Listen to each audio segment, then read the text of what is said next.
Hello, this is TOEFL with Alan Nash. Today we'll be talking about TOEFL IBT Quick Prep Volume 1 Reading.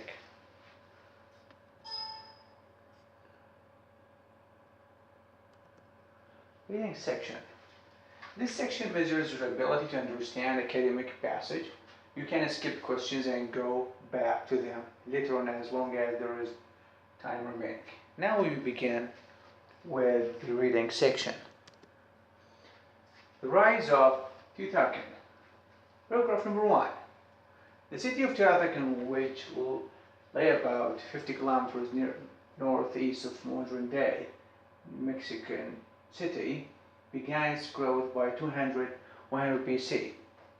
At its height between about AD 150 and 700, it probably had a population of more than 125,000 people and covered, as you can see here, at least 20 square kilometers. It had over 2,000 apartment complexes, a great market, a large number of industrial workshops, an administrative center, a number of massive, the word here is highlighted and it's in bold, massive religious edifices, and a regular grid pattern of streets and buildings. Clearly, much planning and central control were involved in the expansion and ordering of this great metropolis. Moreover, the city had economic, perhaps religious contacts with most parts Mesoamerica, modern Central America, and Mexico. Paragraph 2. How did this tremendous development take place, and why did it happen in the Teotihuacan Valley? Among the main factors of Teotihuacan, geographic location on natural trade route to the south and east of the Valley of Mexico, the obscene resources in the Teotihuacan Valley itself, and the valley's potential for extensive irrigation. The exact role of other factors is much more difficult to pinpoint. As you can see here, the word pinpoint is highlighted. For instance, Teotihuacan religious significance as a shrine, a historical situation in and around the Valley of Mexico toward the end of the first millennia BC, the ingenuity. So we have three words: massive, pinpoint, ingenuity, and foresightedness of Teotihuacan's elite. And finally, the impact of natural disasters, such as volcanic eruptions of the late first millennia BC. Third paragraph. This last factor is at least circumstantially implicated in Teotihuacan's rise. Prior to 100 BC, a number of relatively small centers coexisted in and near the Valley of Mexico. Around this time, the largest of these centers, Celsius, was seriously affected by the volcano eruption, with much of its agriculture land covered by lava, with Celsius eliminated as a potential rival. Any one of the number relatively modest towns might have emerged as a leading economic and political power in central Mexico.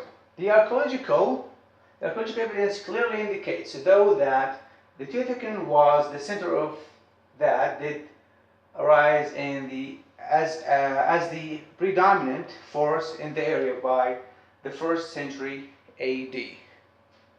Fourth paragraph.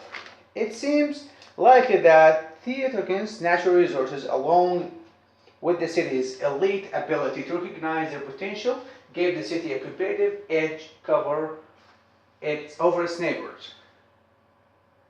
The valley, like many other places, Mexican Guatemala highlands, was rich in obsidian.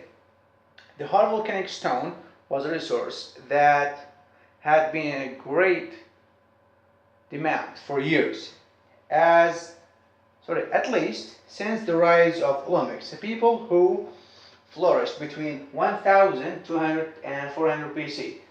and it apparently had a secure market.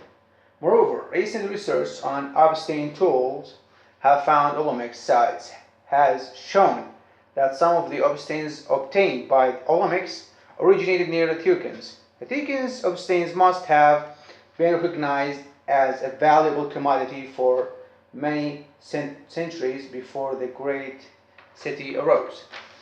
Now we move on to the fifth paragraph. Long distance trade in Obstain probably gave the elite residents of Teotihuacan access to a wide variety of exotic goods as well as relatively prosperous life. Such access may have attracted immigrants to Teotihuacan. In addition, Teotihuacan's elite may have consciously attempted to attract new inhabitants. It is also probable that as early as 200 BC, Teotihuacans may have achieved some religious significance, and its shrine or shrines may have served for an additional population magnet. Finally, the growing population was probably fed by increasing number and size of irrigated fields. The picture of Teotihuacans that emerged in a classic picture of positive feedback among obstain mining and working, trade, population growth, irrigation, and religious tourism. The thriving obstain operation, for example, would necessitate more miners, additional manufacturers of distinct tools, and additional traders to carry the goods to the new market. All this led to increased wealth, which in turn would attract more immigrants to Teotihuacan. The growing power of the elite, who controlled the economy, would give them the means to physically coerce people to move to Teotihuacan and serve as addition to the labor force. More irrigation works would have to be built and fed the growing population, as this resulted in more power and wealth for the elite. Obstain is a type of volcanic glass-like rock used for manufacturing tools and ceremonial objects. As you can see here, massive for the text.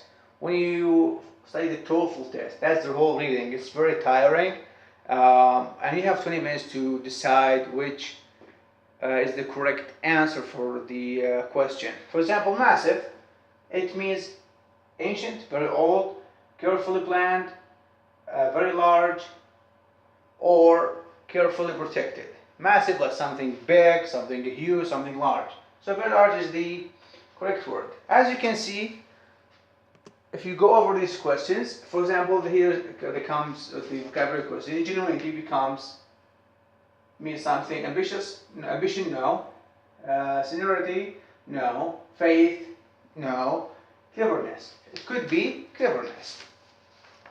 Next one, as you can see, predominant means most aggressive, most productive. Principal, earliest. It means predominant, something very here and there.